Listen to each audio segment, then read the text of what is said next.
Welcome back to Film Hooligans. I'm John, the host, and as always, I'm joined by my co-host, Mr. Jason Alt. Hey, everybody! Welcome back to the podcast. Yeah, I'm gonna dial that back in a little bit. I was heard you gotta overact a little bit, just a little bit. People in the back of the car that's listening to this on the road trip, right? You gotta emote through the right? audio. Hey, back in the room, can you hear me now, everybody? The Curse of La Patasola. So before my grandma moved to the States, she grew up in Colombia. From childhood, they were told stories about monsters who lived in the Amazon. Now, one always stuck out to me. She's called La Patasola. Stop! No!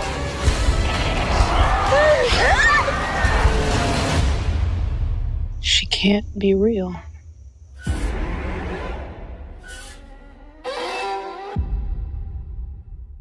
How do you feel about that name? It's pretty straightforward. There's a curse involved, and La Patasola is a thing that curses people, potentially. So, if you want to tell people what it's about two things. It's about a patasola and an associated curse. So, right there, you know there's going to be some cursing going on. Translates to the 1 foot. So that's just a little bit of a teaser right there of what we'll be what our cast will be dealing with in this feature. This is a fun creature feature it's the directorial debut of actor A.J. Jones, and his wife Gilly Jones is the producer on this one. So A.J. and his writing partner Sean Mathis penned the script for this. This is actually based on a real, Central American urban legend or mythical legend or whatever. There's a couple different avenues they could have taken because it's kind of ambiguous. The Patasola has a couple different legends attached to it, and they picked one. And I think that this was kind of a fun take on your normal, hey, let's go to the woods and screw around and get chased by something. It's a very specific kind of movie. There's the genre of just monster in the woods. There's some work you can do, breaking new ground kind of within that genre. So, I mean, if that's what you're into, this is a movie about some people who were in the woods, and then there's a monster in the woods with them.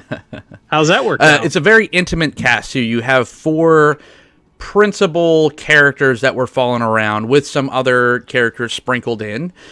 And a lot of films that are in this genre, you think that the cast is bigger because you kind of need red shirts to kind of set up your your kills and the switch and everything. Once the shit hits the fan, you're gonna lose a couple people that you're not you don't really care about too much. But this is your principal cast is 4 people, so everyone. If something were to happen to any of these people, you've kind of learned their backstory. There's more stakes that way. Yeah. And I could see people wanting, not liking that as much because, they feel like they needed more of that setup and more of those red shirt kills. Yeah, if you want to watch a bunch of teenagers get hacked to death, as they figure out what's going on, that's not really this kind of movie, The fact that it is a small cast tells you it's not going to be like torture porn. It's not going to be just here's all the different ways a person can be decapitated in a woodland setting. Violence is sparse, and it's shot economically but smartly as well. It doesn't need you don't need to see a dummy's brains explode to get the point across. This allows you to kind of fill in the blanks.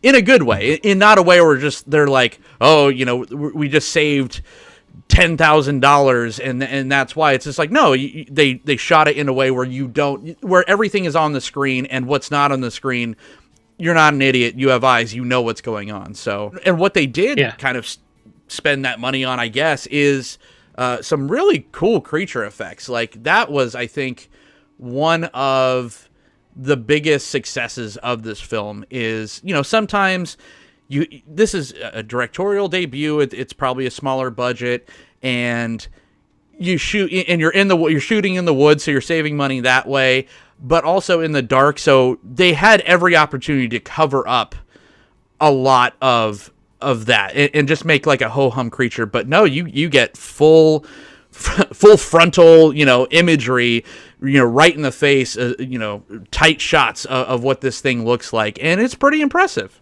Yeah. I mean, I guess you could call this a horror movie in the sense that, like, if you define horror as sort of apprehension, terror is when you're scared, and terror is when you're being chased, and horror is when you're hiding in a closet and you hear footsteps on the stairs. There's more suspense in this movie, and it's not as much jump scare as it is just sort of where do you go when La Patasola is everywhere. I think if you have some expectations of you want a slasher movie, this isn't it. But as much as I think that Jaws was very much improved by not being able to see much of the mechanical shark, I agree with John. The practical effects on La Patasola look good enough that, like, you don't have to just show a flash of it. And it's just the shot compositions. It's shot beautifully. It has that haze on it, almost like that soap opera haze quality to it.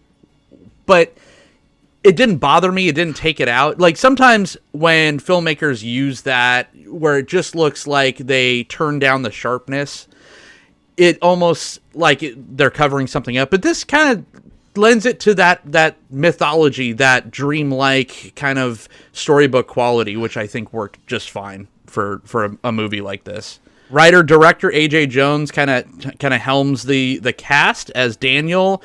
His wife Sarah, played by his real wife Gilly Jones. This is her introduction. This is her acting debut. I know she has other credits. Look up her like IMDb in other things, but I think this is like her first feature debut. Naja Bradley and Patrick R. Walker, you've seen them in a lot of stuff, and they were like definite standout, especially Naja Bradley, I think, was the standout of the cast. It's kind of funny. Luciana Faulhaber, the La Patasola herself, she has like the most acting Iron Man credits. 3. Yeah, she's the most experienced person on the cast. You might, if you watch The Influencers, you probably recognize her. She played Zoe on that. I just thought that was kind of funny that, like, the most experienced actress didn't get any lines. Sometimes acting is just staring balefully at somebody. Yeah, it's a fun take on this type of genre of movie. It's a little bit fresher, as much as something like this can be, right? It's not breaking any new ground.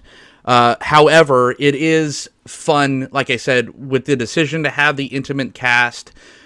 That's what makes it a little different. It's kind of what sets it apart from just other, like you said, slasher films. It has a nice fleshed out mythology surrounding it, which is fun, where you really get to kind of dive into not only these characters, but just the story itself and just them interacting with that and like what's real, what's not. I know AJ and Gilly Jones are at Sundance and they're going to be doing the film festival circuit. So hopefully, distribution will pick up and we'll be able to kind of update where to check out The Curse of La Patasola. So that's it for us. Thank you so much for watching, and we will see you next time.